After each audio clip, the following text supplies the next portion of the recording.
Hello, my dear students. Welcome to Gnan Manjari Vidyapeeth Mahua. I am Shivang Goswami. Once again, welcomes all of you to our digital learning platform of Standard 9 and our subject is Science. ધોરણ 9 વિજ્ઞાન વિષયમાં આજે આપણે વાત કરવાની છે એક નવા ચેપ્ટર વિશે. લાસ્ટ લેક્ચરમાં આપણે આપણું જે લાસ્ટ ચેપ્ટર હતું ગતિ એ પૂર્ણ કર્યું છે અને હવે આજે આપણે એક તદ્દન નવા ચેપ્ટર તદ્દન નવા વિષય ઉપર જવાનું છે. જો વાત કરીએ તો વિજ્ઞાનના 3 ભાગ હોય છે, ફિઝિક્સ, કેમેસ્ટ્રી અને બાયોલોજી. એના અંદર આજે આપણે વાત કરવાની છે જીવ વિજ્ઞાનની શરૂઆત કરવાની છે, ચેપ્ટર નંબર 5. તો આજે આપણે પ્રકરણ નંબર 5 ભણવાનું છે, જેનું નામ છે સજીવનો પાયાનો એકમ. શું છે આપણા પાયાનો એકમ? આપણું શરીર શેનું બનેલું છે? આપણું શરીર બનેલું છે અંગોનું. હાથ, પગ, કાન, નાક, મોઢું આપણા અંગો છે. એ અંગો શેના બનેલા છે? એ અંગો બનેલા છે પેશીઓના. પેશીઓ એટલે શું? આપણા શરીરની અંદર કોષો ભેગા થઈને પેશી બનાવે. તો આ પેશીઓ શેની બનેલી છે? કોષની બનેલી છે. બરોબર છે. તો સજીવનો પાયાનો એકમ શું છે? તો કોષ. નાનામાં નાનો એકમ જેના લીધે આપણું શરીર કાર્યરત છે, એના વિશે વાત કરવાની છે. તો ચાલો જોઈએ ચેપ્ટર નંબર 5 સજીવનો પાયાનો એકમ, અને એ છે કોષ. So let's start.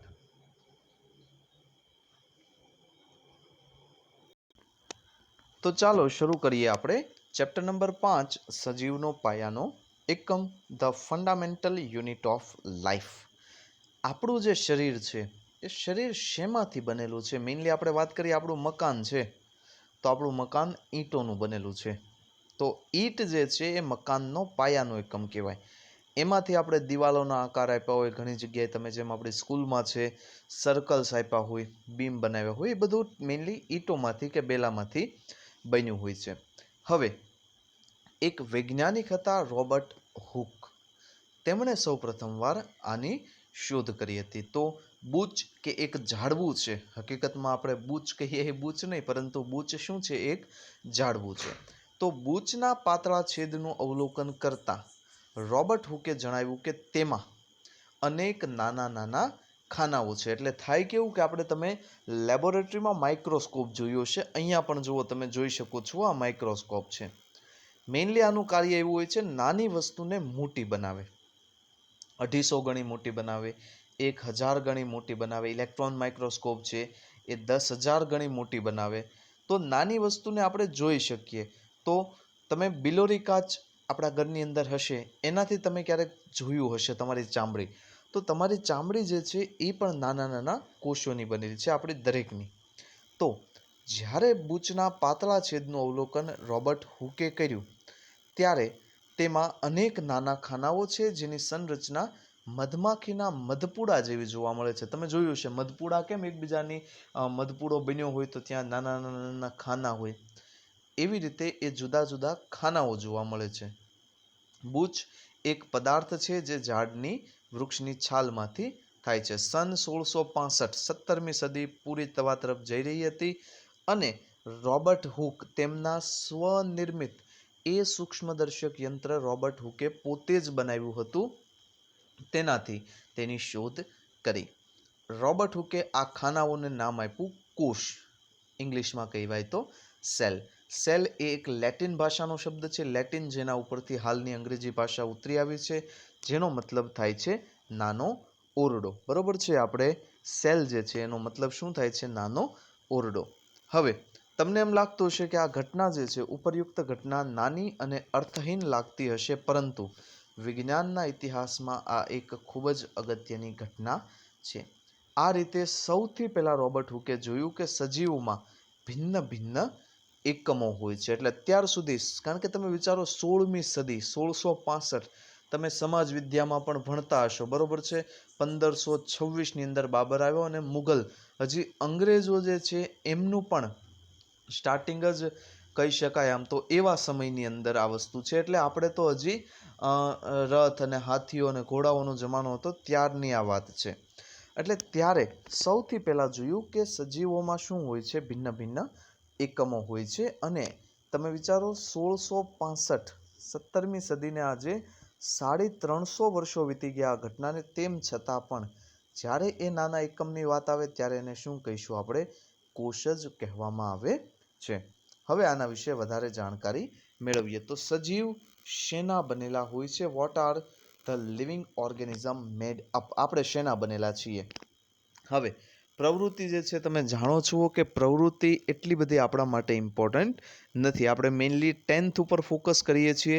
આપણી પાસે અહીંયા સૂક્ષ્મદર્શક યંત્ર છે, તે કાંઈ પણ તમારે દોરવાની જરૂર નથી. મેઇનલી યાદ રાખજો કે સૂક્ષ્મદર્શક યંત્ર શું છે. હવે સૂક્ષ્મદર્શક યંત્રથી જ્યારે ડુંગળીનો કોષ, આપણા ઘરની અંદર સામાન્ય ડુંગળી જે હોય છે એ ડુંગળીના કોષને જ્યારે જોવામાં આવ્યું ત્યારે તમને અહીંયા દેખાય છે નાની નાની બાઉન્ડ્રીઓ, તો એ જે છે એને કહેવાય છે સેલ. એટલે ડુંગળીને જ્યારે તમે સૂક્ષ્મદર્શક માઇક્રોસ્કોપથી જોઈશો, મેઇનલી એની સ્લાઇડ બનાવવી પડે ઘણી, એટલે જો તમે 11-12 સાયન્સમાં જશો તો એ પ્રેક્ટિકલ્સ બધા આવશે. આમ તો 9-10થમાં પણ આવે અને સ્કૂલ શરૂ હોય તો આપણે ડુંગળીના કોષ તમને બતાવત પણ, બરોબર છે. પરંતુ અત્યારે એ વસ્તુ પોસિબલ નથી, તો આપણે એક નાનકડા એવા પ્રયોગની મદદથી એ વસ્તુ જોઈ લઈએ. ચાલો આપણે જોઈએ કે ડુંગળીનો કોષ જે છે એ કેવી રીતે એનું સૂક્ષ્મદર્શક માઇક્રોસ્કોપની અંદર પ્રયોગ કઈ રીતે થાય છે. તો આપણે અહીંયા જોઈ શકીએ છીએ કે કેવી રીતે માઇક્રોસ્કોપની અંદર તે અવલોકન થાય છે. તમે અહીંયા જોઈ શકો છો કે આવી રીતે તમે જોશો તો તમને આવી રીતે દેખાશે કોષ, અને જે બાઉન્ડ્રીઝ છે એ પ્રત્યેક કોષ છે. કોષ યાદ રાખજો પોતાની રીતે એક સ્વતંત્ર છે. એ સ્વતંત્ર સજીવ તમે ગણી શકો છો. એ સજીવનો પાયાનો એકમ, એનો મતલબ શું? એ પોતે ઓક્સિજન લઈ પ્રકાશ સંશ્લેષણ કરી, આમ તો પ્રકાશ સંશ્લેષણ નહીં કહેવાય, પણ ઉર્જા જે છે, ખોરાક જે આપણને મળ્યો એમાંથી ઉર્જા લઈ કાર્બન ડાયોક્સાઇડ વાયુ રિલીઝ કરશે, બરોબર છે. તો એ સેલ જે છે એ પોતે જ શું છે? એક સજીવ છે. અને એક કોષીય સજીવ એવું તમે સાંભળ્યું છે, તો એક નાનકડો એવો કોષ જે છે એ પણ એક સજીવ છે. ચાલો ફરી પાછા આપણા ચેપ્ટર પર આવી જઈએ. તો આપણે વાત કરીએ એવી રીતે કે કોષ જે છે એ સ્વતંત્ર સજીવ છે. આપણે અમીબા એવું બધું નામ તમે સાંભળ્યું છે, જે એક કોષીય સજીવ છે. હવે આપણે જો આગળ વધીએ તો એક કોષ નાનકડું એવું જે આપણે જોયું હતું, એ મળીને શું કરે છે? તો એ કોષ મળી અને સંરચનાઓ બનાવે છે, જેને આપણે પેશીઓ તરીકે ઓળખીએ છીએ. એટલે કોષમાંથી શું બને છે? પેશી, અને પેશીમાંથી અંગો. આ બધી પ્રેક્ટિકલ માહિતી છે જે તમે તમારી રીતે રીડ કરી શકો છો, પરંતુ એનો આપણા માટે કોઈ મતલબ છે નહીં. ખાસ વસ્તુ એ યાદ રાખવાની છે કે માત્ર ડુંગળી નહીં, પરંતુ જેટલા પણ ફ્રૂટ્સ છે, જેટલા પણ વેજીટેબલ્સ છે, જેટલા પણ ઝાડ છે, જેટલા પણ સજીવ છે, જેટલા પણ પ્રાણીઓ છે, બધા જ કોષના બનેલા હોય છે. અમુક કોષો એક કોષીય સજીવો પણ હોય છે, જે એક જ કોષ હોય છે, તેનાથી પણ થાય. અહીંયા તમને રોબર્ટ હુક જે છે તેમના વિશે પણ અહીંયા માહિતી આપી છે. તમે એ માહિતી જે છે એને નિરાતે નિહાળી શકો છો, બરોબર છે.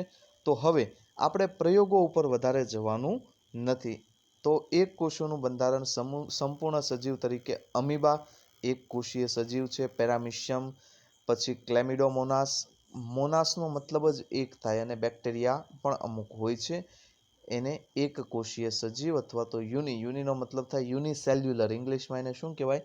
યુનિસેલ્યુલર, એટલે એક કોષીય. બીજી બાજુએ બહુકોષીય સજીવ એટલે શું? જેમાં ઘણા બધા કોષો આવેલા હોય છે, તેને આપણે કહીશું બહુકોષીય, બરોબર છે.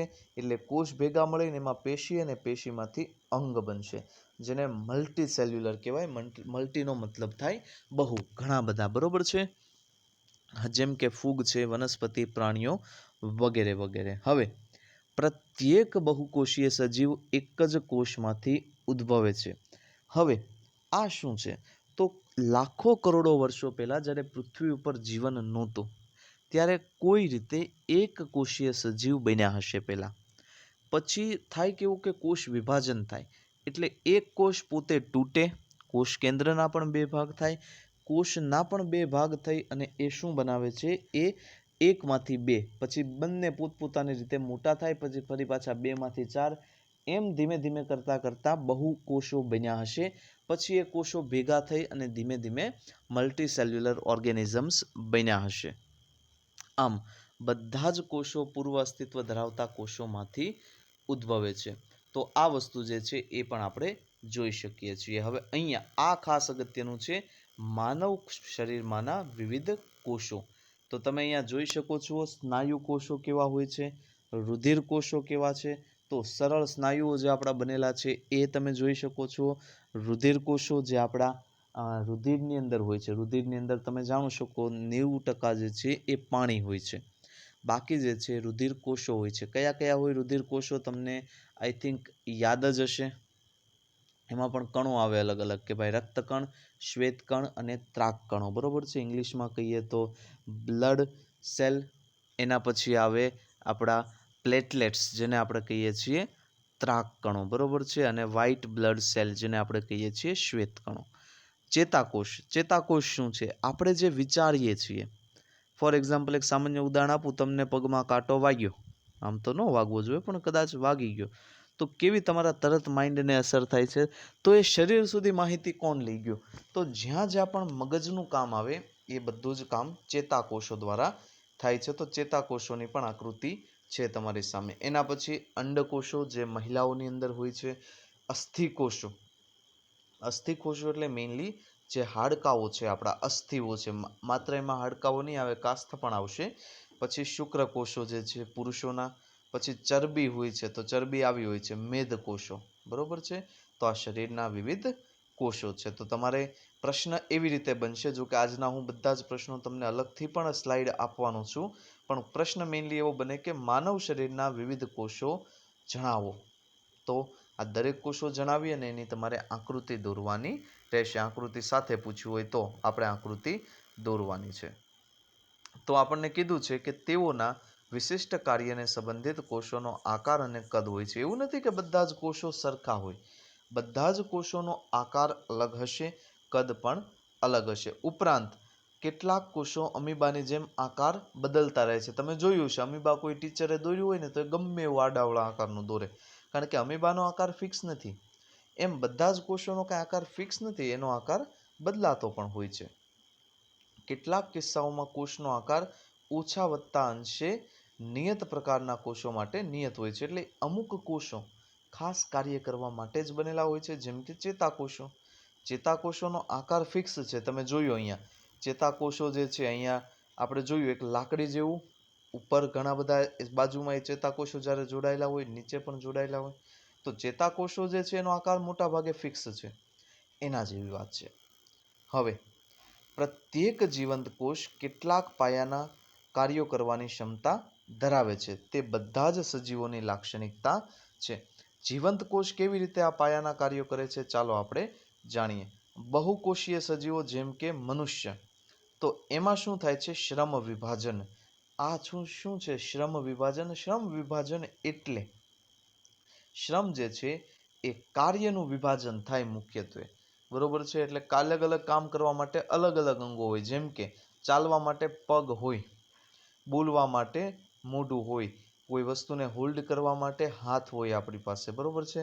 શ્વાસ લેવા માટે નાક હોય. તો આવી બધી વાત છે. અલગ અલગ કામ કરવા માટે અલગ અલગ કોષો હોય છે. જુઓ કીધું છે અહીંયા કે માનવ શરીરના વિભિન્ન ભાગોમાં વિભિન્ન કાર્યો થાય છે. માનવ શરીરમાં હૃદય. હૃદયનું શું કામ છે? રુધિરને પમ્પિંગ કરવું. તમે એમ થતું હોય કે હૃદય કાંઈ નથી, હૃદય કોઈ કામ જ નથી. એનું એક સામાન્ય મોટર જેમ તમારા ઘરની અંદર પાણી નીચેથી ઉપરની ટાંકી સુધી પહોંચાડે, આટલું જ કામ છે હૃદયનું. પછી હૃદયને કોઈ લાગણી કે કાંઈ એવું કાંઈ હોતું જ નથી, બધું જ બ્રેઇન છે. હૃદય ખાલી પંપ છે. હૃદયનું કોઈ કામ નથી, કાંઈ વિચારતું નથી, હૃદયમાં કોઈ લાગણી નથી. જો આવું તમે માનતા હોય તો ભૂલી જાજો. માત્ર લોહીને એક જગ્યાએથી બીજી જગ્યાએ પહોંચાડે છે. અને લોહીનું પણ બીજું કોઈ કામ નથી. લોહી ખાલી ઓક્સિજન અને કાર્બન ડાયોક્સાઇડનું વહન કરે છે. કોષોથી ફેફસા, ફેફસાથી કોષ, બસ આટલા માટે જ રુધિરની આપણા શરીરમાં જરૂર છે. પછી ફોર એક્ઝામ્પલ જઠર છે, તો એ ખોરાકનું પાચન કરે. એટલે અલગ અલગ કોષોમાં અલગ અલગ કાર્ય હોય છે. તેવી જ રીતે એક કોષીય સજીવમાં પણ શ્રમ વિભાજન ધરાવે છે. એટલે અમુક ઘટકો હોય, અમુક ભાગ અમુક કાર્ય કરે. ત્યાં તો એક જ કોષ છે. જુઓ, જેમ કે પ્રત્યેક કોષ કેટલાક વિશિષ્ટ ઘટક ધરાવે છે જે કોષીય અંગિકા સ્વરૂપે હોય છે. અને પ્રત્યેક અંગિકાના કાર્ય, કોષીય અંગિકા છે એટલે એ કોષમાં જ પાછા અંગિકા હોય અને એ અલગ અલગ કાર્ય કરે છે. જેમ કે નવા દ્રવ્યો બનાવવા, ઉત્સર્ગ દ્રવ્યોને દૂર કરવા. મેં કીધું એમ દરેક કોષ પ્રત્યેક પોતાની રીતે સ્વતંત્ર સજીવ છે. અને તમે ખાલી આમ એકવાર હાથ રબ કરો ને, તમારા હાથ ઘસો એટલે એમાંથી લાખો કરોડો કોષો ડેડ સેલ પડી જતા હોય છે. એટલા બધા નાના એકમોની અહીંયા વાત થાય છે.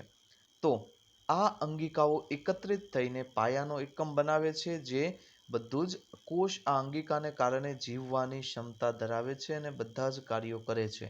અને આ કોષીય અંગિકા ભેગા થઈ અને પાયાનો એકમ કોષ બનાવે છે. રસપ્રદ છે કે બધા જ કોષો સમાન અંગિકા ધરાવે છે. આ યાદ રાખવાનું છે કે બધા જ કોષો સમાન અંગિકાઓ ધરાવે છે, એમાં કાંઈ પાર્ટીશન હોતા નથી. કારણ એ જ છે કે લાખો કરોડો વર્ષો પહેલા આપણે પણ, એટલે આપણા પૂર્વજો પણ, આપણે જોતા જઈએ તો આપણે એમ કહીએ કે આપણા પૂર્વજો ચિમ્પાન્ઝી હતા. ચિમ્પાન્ઝી પહેલા શું? તો જેટલા પણ સસ્તન વર્ગના પ્રાણીઓ છે બધા જ પહેલા એક જ સજીવ હશે, પછી એના અલગ અલગ વેરિએશન થતા ગયા. બરોબર છે. અને પછી અલગ અલગ બન્યા. જેમ કે અત્યારે આપણે મનુષ્ય છીએ, વાનર છે, ચિમ્પાન્ઝી છે, ગોરિલા છે, એપ્સ.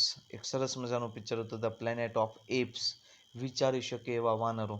તો આ બધા જ પહેલા એક જ પૂર્વજ હતા, એમાંથી આપણે બધા બન્યા. એવી રીતે જેટલા પણ સસ્તન પ્રાણીઓ છે, ગાય, ભેંસ, પછી બકરી, જેટલા પણ સસ્તન પ્રાણીઓ છે એ બધા જ એક સજીવમાંથી બન્યા હશે. પછી પક્ષીઓ છે તો એ પણ બધા એક જ સજીવમાંથી બન્યા હશે. એટલે હું વાત કરું છું સમયમાં પાછળ જવાની, કરોડો વર્ષો પહેલા શું હશે તે જોવાની. પછી જેટલા પણ પ્રાણીઓ છે એ બધા એકમાંથી જ બન્યા હશે. એના અંદર સસ્તન પણ આવી જાય, એમાં અંદર સરીસૃપ પણ આવી જાય, એના અંદર પક્ષીઓ, બધું જ આવી જાય એના અંદર. એ પણ બધા એક જ માંથી બન્યા હશે. એમ ધીમે ધીમે ધીમે ધીમે પાછા જતા જાવ તો શરૂઆત ક્યાંથી થઈ? એક નાનકડા કોષથી. એટલે કોષ જે છે એની અંગિકાઓ સમાન છે અને એના કાર્યો પણ છે, જેમાં કોઈ પણ જાતનો ફેર પડતો નથી.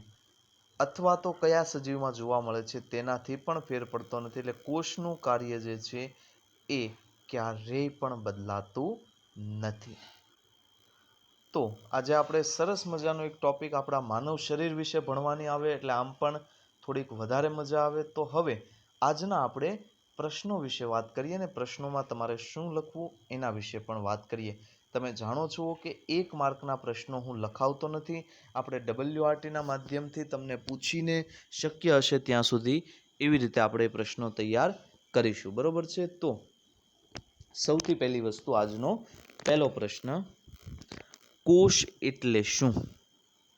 કોષ એટલે શું? માનવ શરીરના વિવિધ કોષો વિશે આકૃતિ સહ વિસ્તારથી સમજાવો. એટલે કોષની વ્યાખ્યા કે ભાઈ પાયાનો એકમ શરીર છે એમાંથી બનેલું છે, એ વિશે માહિતી લખી અને વિવિધ કોષો વિશે માહિતી આપવાનું છે. બીજું, કોષના આધારે કોષના પ્રકારો ઉદાહરણ સાથે સમજાવો. કોષના આધારે, એટલે કે કોષના આધારે સજીવોના પ્રકારો ઉદાહરણ સાથે સમજાવો. તો 2 પ્રકારના બને, એક કોષીય સજીવ અને બહુકોષીય સજીવ. અહીંયા તમારી પાસે એના ઉદાહરણો પણ છે. બરોબર છે. તો આ થાય આજનો આપણો બીજો પ્રશ્ન. એના પછી જો વાત કરીએ ત્રીજો પ્રશ્ન, તો કોષ જે છે એનો પ્રશ્ન લખજો ત્રીજો, કોષ વિશે સમજૂતી આપી બહુકોષીય સજીવોમાં શ્રમ વિભાજન સમજાવો. બરોબર છે. શ્રમ વિભાજન સમજાવવાનું છે એટલે અહીંયા લાસ્ટમાં જે પેરેગ્રાફ છે એ લખો. હવે ઘણા બધા વિદ્યાર્થીઓની એવી ઘણીવાર રજૂઆત આવે છે કે સર તમે જે પ્રશ્નો લખાવો એ અમને લખાવો હકીકતમાં, પણ તમે વિચારી શકો છો કે હવે તમારું જે લેવલ બનાવવાનું છે એ પ્રમાણે જો આપણે વિચાર કરીએ તો 10મા ધોરણમાં એવું કાંઈ ફિક્સ નથી કે હું 50 પ્રશ્નો તમને કોઈ ચેપ્ટરમાંથી લખાવી દઉં કે 100 પ્રશ્નો લખાવી દઉં તો એમાંથી જ પૂછાય. તો બોર્ડ જેટલું ડેવલપ થાય છે એટલું આપણે પણ ડેવલપ થવું પડશે. એટલે પ્રશ્ન હું પૂછું ભલે મને ખ્યાલ છે 8મા સુધી અલગ સિસ્ટમથી ભણ્યા હોય, 9-10 થોડુંક હાર્ડ પડે, પણ આપણે આ સિસ્ટમ સાથે એડજસ્ટ થવાનું છે, બને એટલું વિચારવાનું છે, માઇન્ડ ડેવલપ કરવાનું છે. હું અવારનવાર આ શબ્દ બોલું છું, તો એના ઉપર વર્ક કરજો. બીજી બધી જ વસ્તુને હમણાં ભૂલી જજો. એટલે ભલે થોડીક મહેનત પડે, જરૂર પડે ત્યાં પૂછો. નો ડાઉટ ઘણા સ્ટુડન્ટ પૂછે છે, એમને સારું એવું માર્ગદર્શન આપીએ છીએ. પણ કીધું એમ બેઠા અહીંયાથી એટલું આ નથી, આ કોઈ એવો વિષય નથી જેના અંદર બુકનું બેઠું તમે લખી શકો. આ સમજવાનો વિષય છે, સમજ્યા પછી લખવાનું રાખો. પ્રશ્નો લખવામાં તકલીફ પડશે, મને ખ્યાલ છે, કેટલું લખવું, કેટલું ગોખવું, પણ કીધું એમ હેલ્પ લઈ શકો છો. જ્યાં સજેશન્સ હશે ત્યાં પણ હું આપીશ, પણ બને ત્યાં સુધી પોતે પ્રેક્ટિસ કરવાનું રાખો. બરોબર છે? તો આ હતો આજનો આપણો લેક્ચર, જેના અંદર આપણે વાત કરી સજીવના પાયાના એકમ પુશ વિશે. તો આઈ હોપ કે લેક્ચર તમને યુઝફુલ લાગ્યો હશે. લેક્ચર રિગાર્ડિંગ કંઈ ડાઉટ હોય તો તમે મને પૂછી શકો છો. અધરવાઇઝ આજના હોમવર્કના 3 પ્રશ્નો મને વોટ્સએપ પર મોકલવાના રહેશે. તો આ હતો આજનો આપણો લેક્ચર. Thanks for watching. જય હિન્દ.